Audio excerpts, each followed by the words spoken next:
What do you think has been your recipe to revenue? Can I have two? Yeah, go ahead. Know your value.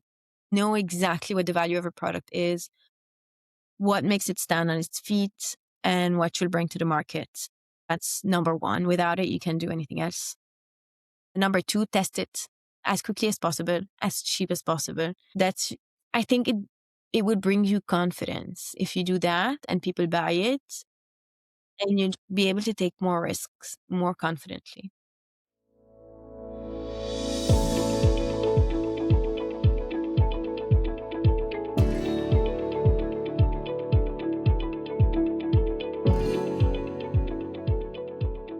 Hi, welcome back to Recipe to Revenue. I'm your host, Leah Messina, and I am here today with Andrea Kazan, who is joining us from the UK. And she is the founder of an amazing company called Good Mess.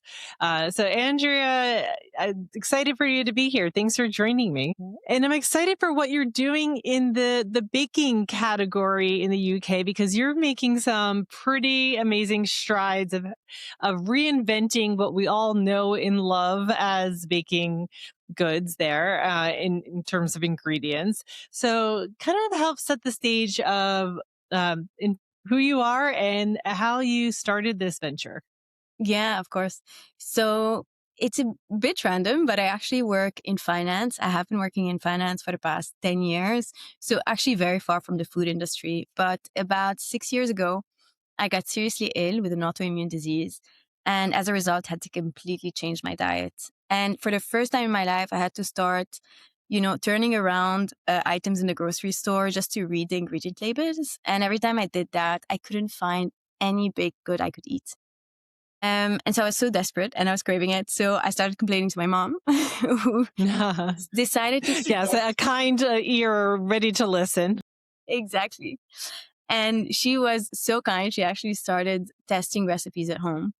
And it took about a year of testing and they turned out great. She ended up serving them for anyone who'd come over. Everybody loved them because they were lighter. You felt good after them, etc. And that's kind of when the light bulb moment came. And I thought there's actually a great opportunity to do something in this category. And when I started looking at the market, it was super interesting to see that actually in the US, this category was booming. And there are so many like big brands doing really well in that category. But in the UK, it's completely non existent. And I think that the UK is always a few years behind on what the US. So I thought it was a great opportunity to bring it here and to start it here in the UK, starting in London. So that's how Yeah. kind of the brand came about. Wow. So, were you familiar with what was happening in the US from travel or just searching online and seeing what products were here? Yeah, I think just searching online. I mean, first searching online because I was actually looking for the product. I wanted to buy this product. I couldn't find it. And all the entries I got when I was looking online were things in the US. And I thought, oh my God, they have everything. And then when I traveled there, I started going to grocery stores and actually looking at the products properly. But it was just out of need. I mean, I found them because I wanted them. I just couldn't get my hands on them. Hmm. Yeah. And so in the UK, what tell us a little bit about, what does that aisle look like, the baking Yeah. aisle?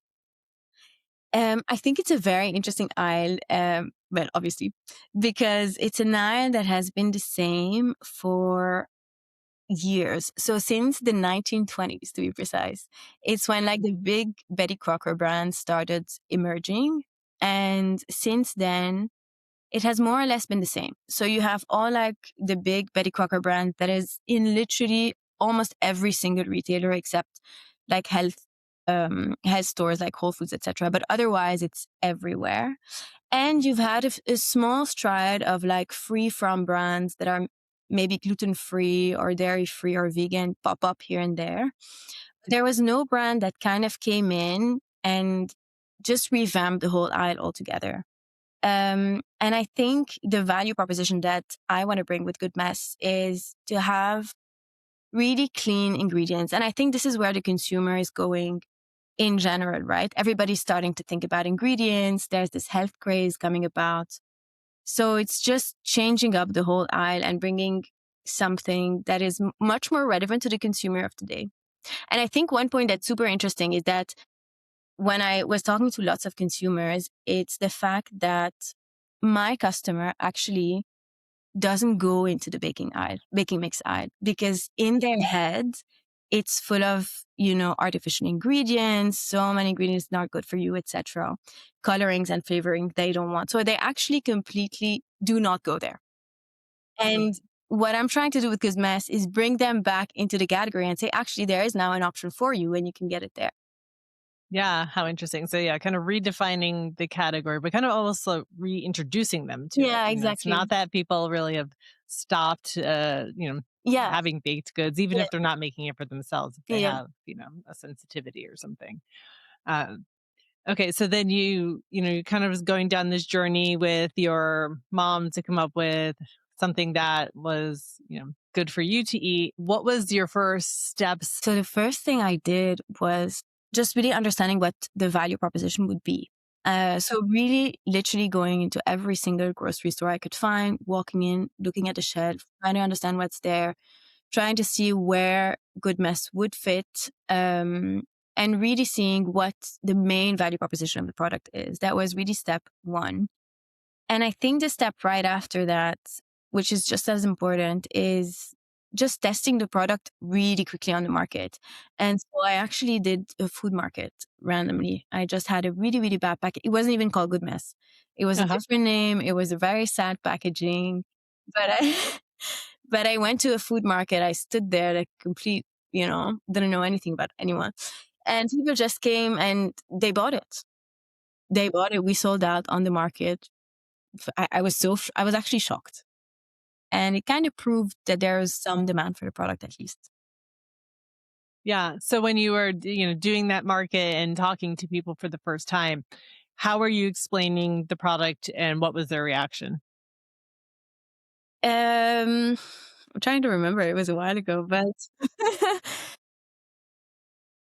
so I think, and it's still interesting because it happens until now when because I sample a lot in grocery stores.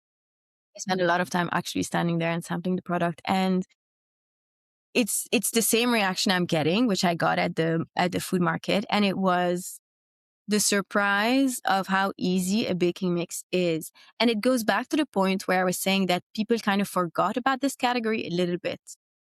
And now you bring it back to say, actually, you can make cake just by adding these few things and it's easy. And I'm like, oh, and a lot of them are like, oh my God, really? You can do that? That's amazing. And it's kind of like reminding them that there's this option. And I've had that reaction since then. I have a lot of people coming and saying, "Oh, someone finally did this. I've been dying to have someone like this. I hate baking from scratch, which I do too. So this is, a great option for everyone who feels a bit deprived." Yeah. It's so funny that you say that because I think, to some degree we've gotten so used to just getting the final product, Yes, right? Going to a bakery and ordering a cake or going to the grocery store and buying a cake, at least here in the US. I'm not sure how the UK is about yeah, that, it's true. Same. um, but there is something still so that human touch about making that cake yourself Mm, for your family, for a mm. birthday, and so on. All right. So you were starting to get some very happy customers in those early days and doing a lot of sampling. And then take us on the next steps of what happened to continue the growth of the business. So we officially launched the brand in October 2024, and just a few months later, 4 or 5 months later, we launched into Whole Foods in the UK. And it was actually a very interesting journey because I don't come from the food industry at all. And I remember I was at the Whole Foods meeting, like I was pitching my product and I'm clueless, right? And the buyer, who was incredible, asked me if I could bring the product on the shelf 2 months later. And I, of course, said yes, but I had no idea to do that. So there was first the whole journey of really understanding how the food industry works, what is a distributor, what is a co-man. I had no idea. So it was a very, very steep learning curve. And that was the first step. So the first big thing was learning how to produce at scale, because before that I was just producing at home, which you can do in the UK for a time. But to sell into grocery stores, of course, you need manufacturer. So that was the first step. Okay, so the question that everybody wants to know when they're a new brand, when you get that phone call that you get the yes, come in for a meeting from somebody like Whole Foods, how did you get that meeting? It is indeed the question I get the most. So they actually, which I didn't know before, but they actually open applications every once in a while. I want to say at least once a year, but there's probably more. So that's what they did. So they opened up applications, and it was specifically for brands made in the UK, and it was specifically for new brands, which obviously was great for me. And so you basically fill out this very simple form. You click apply, and then for me at least, I thought I was never going to hear back because Whole Foods. And so I applied. I forgot about it after that, and then like a month later, I got an email saying you've been selected to come and pitch, which was the scariest and best email I got at the same time. Yeah. So I started preparing. I didn't even know how to pitch, so I started preparing the whole pitch, the whole deck, what I was bringing, and it's cake mix, so I had to bake before actually going there. So I prepared this whole thing, and I went there, and they actually, in my case at least, they tell you that you can't have a presentation, so it's just you and your product. Okay. That's just there, and it's 10 Okay, so you didn't have to worry about putting together a slide deck or anything. It's just they want to No, hear the real story. Who are you? yeah, it makes it a Okay. bit harder though because you don't have any cues. Right. Yes. Yes. You don't have the, okay, what do I talk about next? Oh, yeah, that part. You don't want to forget something important, and that hmm makes it a bit harder. Yeah. But I printed out some cards to ask cues that I gave to the buyer, but also it was cues for me. So it was a practical tip. And I went there, and it's actually a 10-minute meeting. You go in, and so the buyer has let's say a full day of meetings. So you're one up so good, and you have to kind of grab their attention.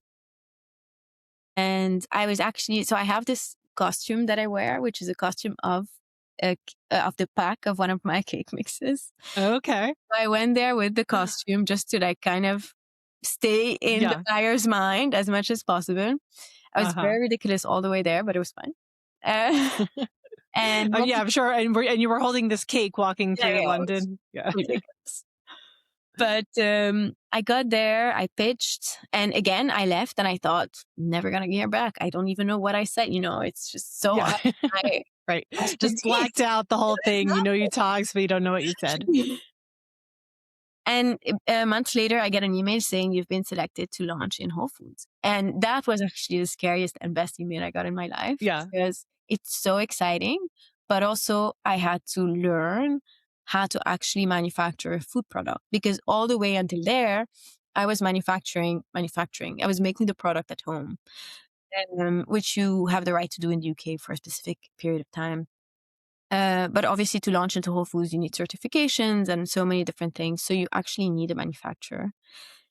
And I started this insane journey of trying to understand how the food industry works, trying to understand what a co-man was, what a distributor was, what margins should be like. I had no idea.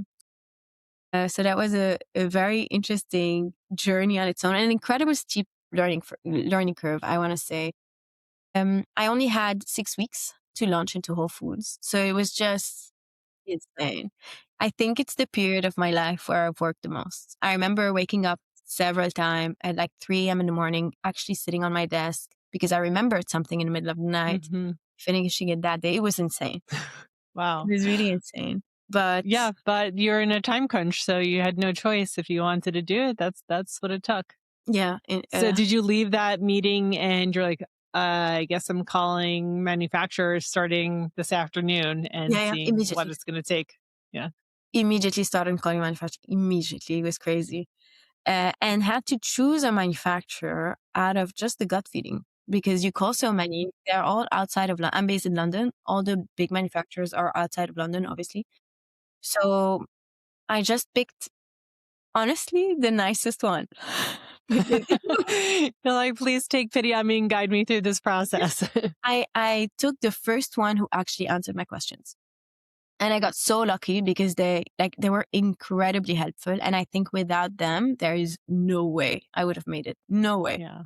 So Were you like, "Hey, listen, I got a deal from Whole Foods. You have to make this happen. Answer all my questions." yeah, I was very honest. And I said, Yeah. I don't come from the food industry. I have this production to do. I have literally no idea what I need to do. Can you just brief me? And they're the first ones who took the time to actually brief me. They reminded me of things that I hadn't even thought about. They had my hand through the process. And I think that is so important for anyone starting a business who has no idea like how the industry works. Pick a partner that's going to help you, that's going to look out for you, that's going to think of things and remind you, so because you're going to forget things and you don't know everything. They've been in the industry for so long. They've They seen do it. so Right. many brands that Yeah. actually they're the source of everything you need. So Yeah. that's one advice I have. Yeah, no, that's a important piece of I think this puzzle, especially for brands as they're just launching into Mm, their first, especially their first big real retailer like that. mm.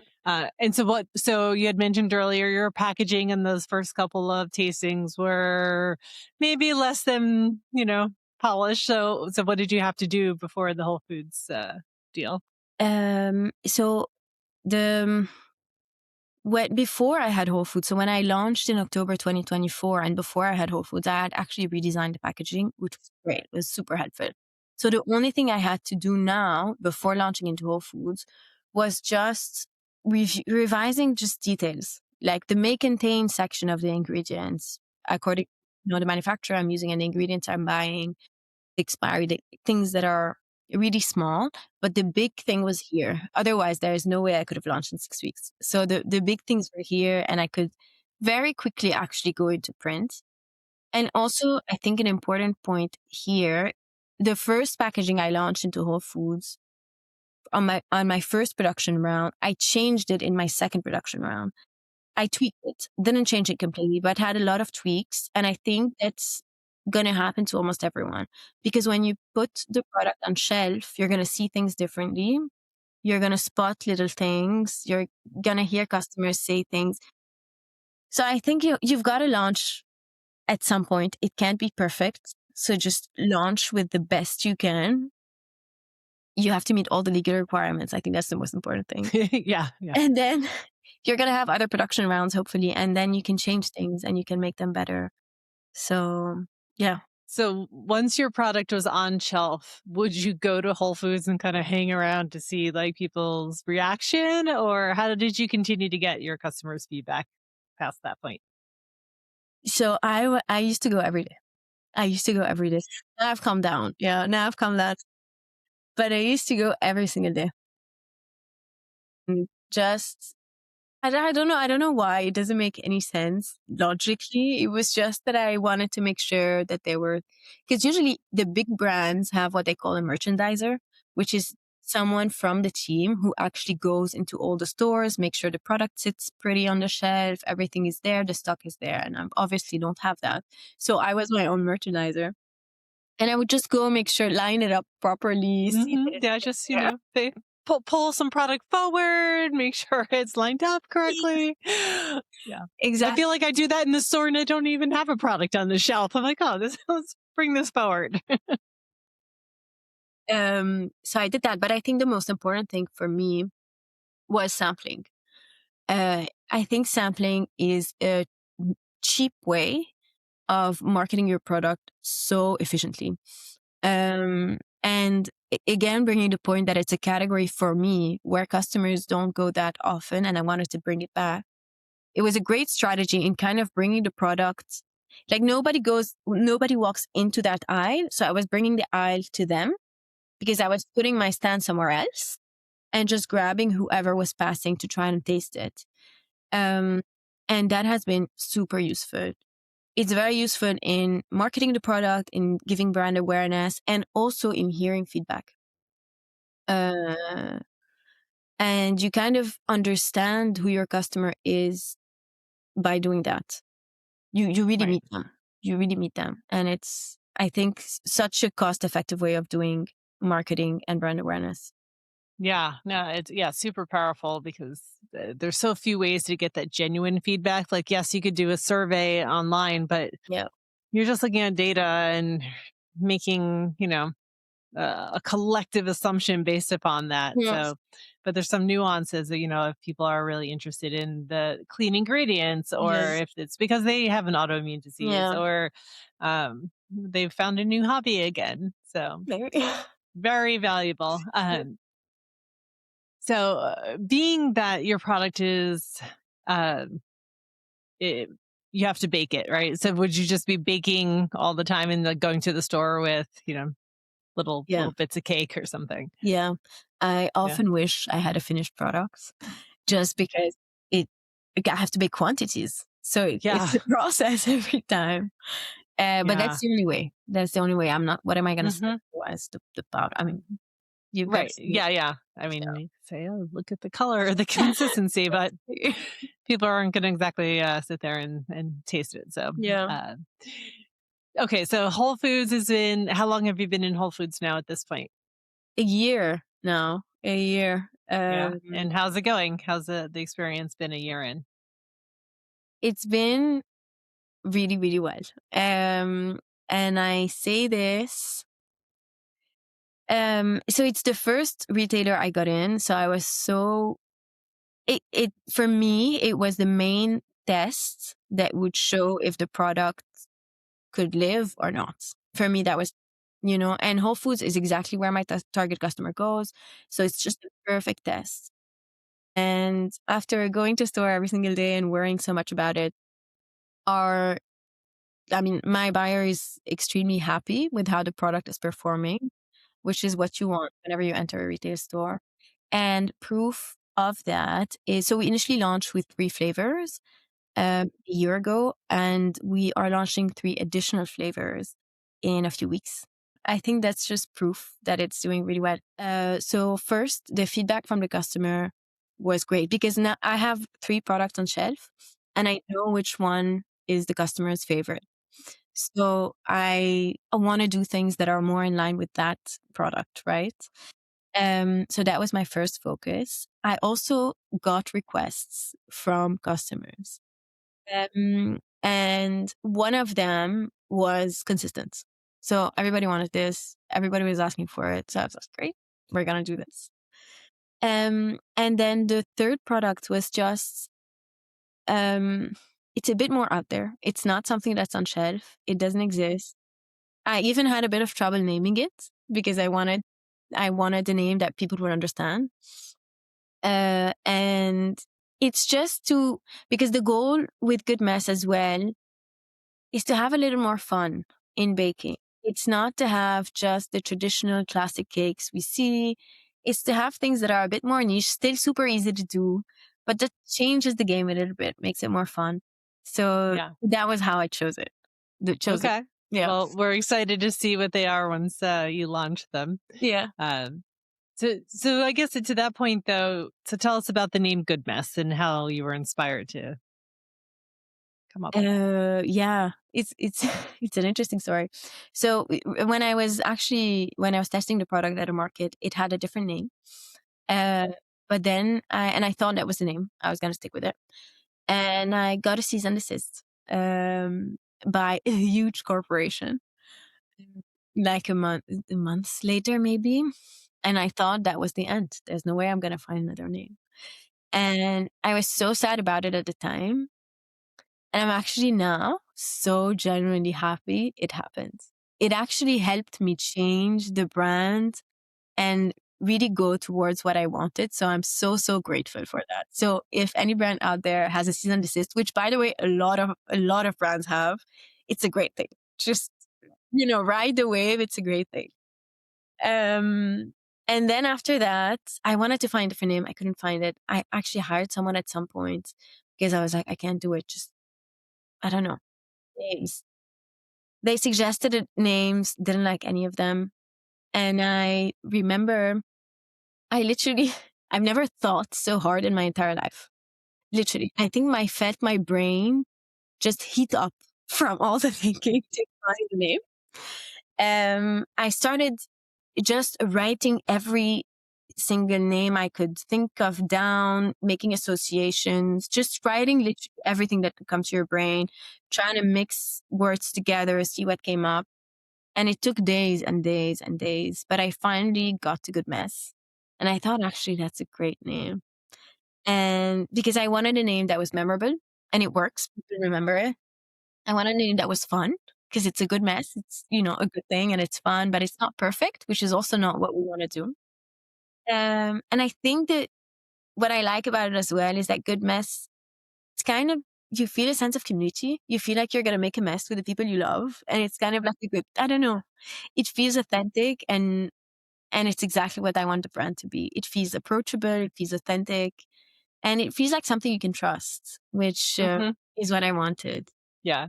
Yeah, So, yeah. it's okay to come here and make Yeah. this mess, and at the end, it's gonna be great. Yeah, exactly, exactly. Yeah.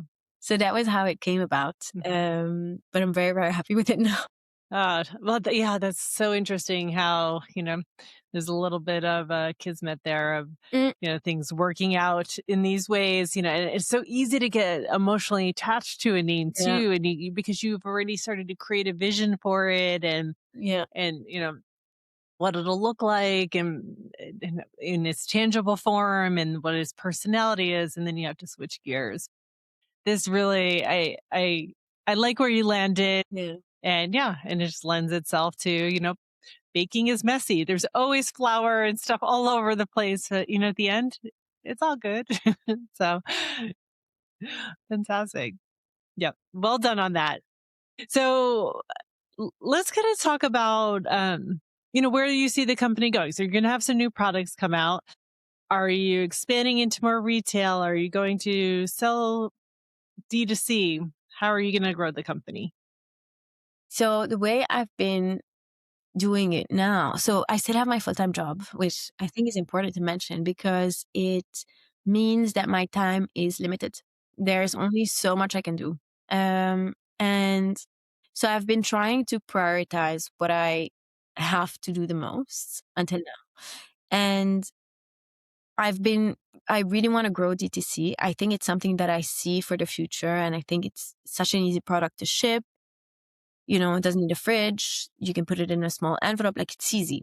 But um, it requires a completely different set of skill sets and knowledge that I don't yet have, that I would like to have, but I don't yet have. And so my plan for the, let's say, short to medium term is to focus a lot on retailers. Now that I've had proof with Whole Foods and hopefully with the launch of the 3 flavors, it's a really good proof that actually it works in store. And I'm hoping to take that and bring it to other retailers and say, hey, if it worked so well here, we should do it here as well. So that's the strategy now. But then longer term, I definitely want to work on D2C, but I need more time and more skills. Yeah. Yeah. Yeah. And you've created such a great foundation so far and proof of concept, Mm, with the Whole Foods placement, that it's easy now to easier, not easy, easier to see where the gaps are and bring in other support where is mm, needed. yeah. So being that you're still in your full time job, are there parts of the business that you have uh, brought in other support besides obviously the manufacturing Mm. part? Not yet. I mean, branding, of course, I needed help from someone who actually designed packaging, but other than that, not yet. I am looking actually for someone to help out with social media because I'm really not. I don't want to say I'm not good at it, but I think the time that I put toward it takes me such a long time to produce a good piece of content that it just doesn't make sense anymore. So I'd love to find someone who can help me with that part of the business, and I think it's important because I mean, when you see all the brands, the impact that social media has on them is it can be really, really crazy. And I've had a few instances where the product went viral on TikTok and you see the impact and it's insane. It's just mind blowing. So I think it's the best marketing tool that I want to use now. So, but I'm looking for help with it. So I think that's the next thing. the first thing that I actually outsourced completely to someone to All run right. the business. Yeah. Yeah. So amazing social media people listening. Come to me. Make sure you get in touch. So, since you've been doing this now for a couple years, and you've had so many learnings, and you've had to learn so quickly to in order to fulfill on some of these, opportunities that you've had. What do you think would be a practical piece of advice for somebody coming into this space that maybe also doesn't have experience in the food and beverage industry? Find incredible partners. Like, make sure the people you work with are people you trust, are people who have your back, and who are gonna teach you how it works. I think that's the best thing you can do for yourself in business, because they know everything. You just need someone who's gonna take the time to answer your questions and to support you. Yeah. Yeah. Do you see you growing the brand, outside of, throughout the UK further and then into other parts of Europe? Or do you have aims of launching internationally across the Atlantic? Are there any big goals like that? I think there's so much to do here first. I think, we're still a very small brand, so I think the UK is first. Europe, hopefully second. Across the Atlantic, I think is such a different ballgame. Both in terms of volume, which that's easy to figure out, but also in terms of competition. And I think that's the point I had mentioned. I think the US is so far ahead, uh, in terms, at least in CPG. And so I'd be really thoughtful and careful before venturing on that journey, just because I know there's alternatives there. So I think for me, it's mainly focusing on where I can add value for now. Maybe in years I tell you, actually, we're going across the Atlantic. I don't know. But for now, it's just bringing value where I know it's missing. Right. Yeah, and like you said, there's so many markets closer to home Yeah. that need your product that Yeah. that'll keep you busy for quite a while. So, and what you're doing with your new flavors, and especially if you're venturing into some ones that we don't typically see on the market, Yeah. that'll Hopefully. certainly get people's interest. Uh, so before we wrap up here today, we ask every guest to answer this question. And you may have touched upon some of it already, but if you had to summarize it into one piece of advice, or one learning that you have had, what do you think has been your recipe to revenue? Can I have two? Yeah, go ahead. Or it's part of the same thing, but I think first, I think I mentioned them before, but first, know your value. Know exactly what the value of a product is, what makes it stand on its feet, and what you'll bring to the market. That's number one. Without it, you can't do anything else. Number two, test it as quickly as possible, as cheap as possible. See if anyone responds. I think it would bring you confidence if you do that and people buy it, and you'd be able to take more risks more confidently. I think that's my two things. So one, know your value. Two, test it as fast as possible Yeah. and as cheaply as possible. Excellent, excellent advice. Thank you so much, Andrea, for joining us today on Recipe to Revenue. Thank you so much for having me. Yeah. Thank you. All right. Well, we will talk to you again soon, and we'll be checking in with your journey. Okay, amazing. Yay. Bye now. Thanks for listening to Recipe to Revenue. If you're building in the food, beverage, or hospitality space, you're in the right room. Subscribe for more founder stories and real world growth strategies. And if this episode helped, share it with a friend and leave a review. It's how this show grows. For tools, templates, and ways to work together, visit recipetorevenue.co. I'm Leah Messina. Until next time, keep cooking up the next revenue stream.